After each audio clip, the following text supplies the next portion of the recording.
Arrivé à la tête du Sénégal le 25 mai 2012 avec un score de 65% devant son challenger Maître Abdoulaye Wade, Macky Sall a toujours été perçu par le commun des Sénégalais comme un homme calme, pondéré et suffisamment inspiré des vertus du dialogue et de concertation propre au peuple sénégalais.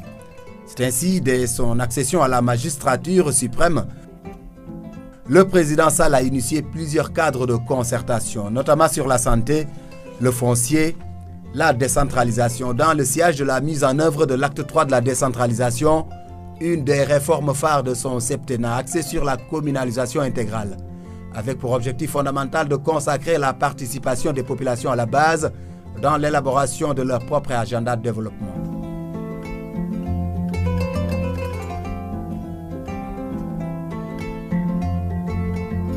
Pour rendre aux collectivités territoriales leur lettre de noblesse, le président Sall met en place les instances de dialogue, de concertation et de discussion devant accompagner ce processus de décentralisation renforcé. Ainsi, naîtront successivement le Comité national du dialogue des territoires, dont il confie les rênes à une figure majeure de la vie politique nationale, pourtant hors de sa mouvance présidentielle jusqu'à sa nomination. Le Haut Conseil du dialogue social, dont l'objectif est de promouvoir un climat social pérenne, surtout dans les secteurs de l'éducation et de l'enseignement supérieur en ébullition depuis déjà plusieurs décennies. Le Haut Conseil des collectivités territoriales sort d'instances d'appui conseil à l'élaboration des politiques publiques à destination des collectivités territoriales. Le 28 mai 2016, il convoque le dialogue national inclusif qui réunit toutes les forces vives de la nation pour discuter des questions d'intérêt national. Elle nous engage, j'allais dire qu'elle nous oblige vis-à-vis de nos enfants et des générations futures. Cerise sur le gâteau, le président Sall institue le 28 mai, désormais journée du dialogue national, avec pour objectif d'asseoir en permanence la culture du dialogue et la recherche de consensus sur toutes les questions qui touchent directement l'intérêt national. Au chapitre africain, l'histoire l'a déjà rangé dans la catégorie des Africains d'exception, avec le rôle éminent qu'il a joué dans la résolution de la crise au Burkina Faso en 2014. Où son implication personnelle, en plus de sa casquette de président en exercice de la CEDEAO, a permis la mise en place d'une autorité de transition dans le dialogue et la concertation avec les acteurs de la crise. Nous avons cherché à faire converger les différentes positions qui ne sont pas d'ailleurs très éloignées les unes des autres, puisque la transition a vocation à assurer la continuité de l'État et à organiser de bonnes élections libres, transparentes et démocratiques. En 2015, le retour des démons est marqué par un nouveau coup d'État qui dépose les autorités de transition. Une nouvelle fois, l'Union africaine sollicite sa médiation, chose qu'il accepte malgré la complexité de la crise. Infatigable sentinelle de la démocratie, imbu des valeurs de pardon et de conciliation, le président Sall travailla d'arrache-pied pour un retour pacifique à Kosiam du président Michel Kafando jusqu'à la fin de la transition et le retour de la légalité démocratique. Au nom du gouvernement de la transition et du peuple burkinabé, à venir le remercier pour son engagement personnel à aider le Burkina à mener à bien cette transition qui, comme il l'a dit si bien, était très difficile. Et grâce à son entre-gens, à ses recommandations, à ses conseils que nous avons suivis bout à bout, nous sommes arrivés au résultat final qui était quoi?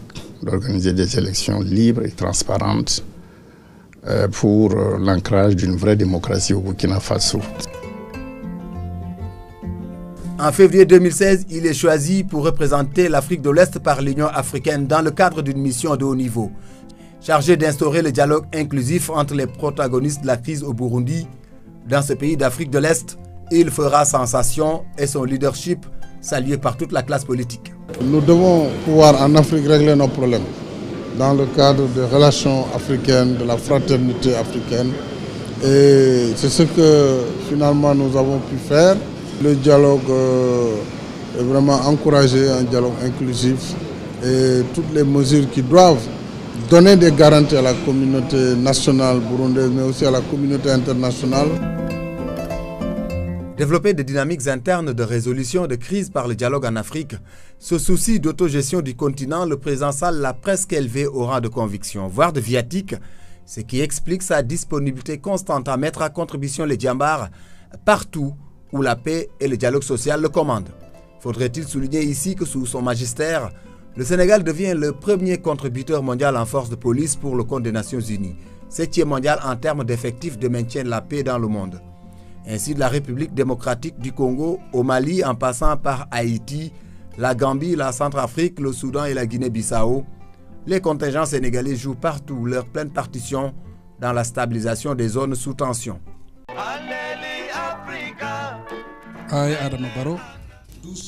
En février 2017, le président élu de Gambie prête serment dans les locaux de la représentation diplomatique de Gambie à Dakar. C'est l'épilogue d'un feuilleton politique qui a tenu en haleine tout le continent. Une crise pour laquelle le président Macky Sall a jusqu'au bout prôné le dialogue et la concertation dans le cadre de la CEDEAO.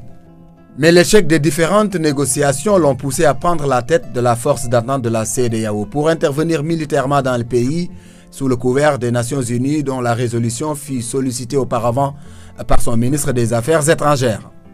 Il parviendra avec ses pairs africains à faire plier Yahya Jammeh qui accepte de quitter le pouvoir et le pays. Dès le lendemain, le président Barrow prend fonction dans son propre pays. Retour d'ascenseur, quelques jours plus tard, Macky Sall est fait invité d'honneur des festivités marquant le 52e anniversaire de l'accession de la Gambie à la souveraineté internationale. Mais pour couronner le tout, le président Barrow réserve au Sénégal son tout premier déplacement à l'étranger, l'occasion pour les deux pays de rallumer la flamme de la paix, de la concertation et du bon voisinage. Voilà entre autres les raisons qui justifient pour le CIRID, Centre indépendant de recherche et d'initiative pour le dialogue, d'instituer le prix Macky Sall pour le dialogue en Afrique. Le CIRID, dont une délégation du comité exécutif a été reçue en audience par son Excellence Macky Sall à Dakar. Nous sommes intéressés par une dynamique qui est en train de s'installer ici au Sénégal, ça veut dire une dynamique de dialogue. Il y a une chose qui nous a beaucoup épaté, nous les Africains des autres pays africains et surtout qui vivons en Europe, c'est que ce dialogue-là a été organisé avec des moyens sénégalais. Et puis ça s'est passé non pas après une crise sanglante comme on le voit ailleurs, mais de manière volontariste, comme une référence stratégique qui permet à un pays de se relever mieux des plaies, des problèmes qu'il traverse. Notre collègue Malik, qui est un excellent représentant, que j'ai nommé il y a 5 ans, en 2011, vient d'être reconduit pour un autre mandat de 5 ans de représentant du CIRID en Afrique de l'Ouest et du Centre, avec comme siège Dakar, où nous allons fixer un siège. La principale mission, ce sera d'être notre porte-voix ici en Afrique de l'Ouest et du Centre en matière de dialogue en Afrique. C'est ça que nous avons salué et avec le président de la République, nous avons aussi abordé la question de la rupture du dialogue dans certains contextes de certains pays. Par conséquent donc, le prix Macky Sall pour le dialogue en Afrique servira à honorer et encourager toute initiative allant dans le sens de la promotion du dialogue. Le prix se veut aussi un message significatif destiné à accompagner les efforts consentis au quotidien par l'Union africaine et les grands ensembles régionaux et sous-régionaux.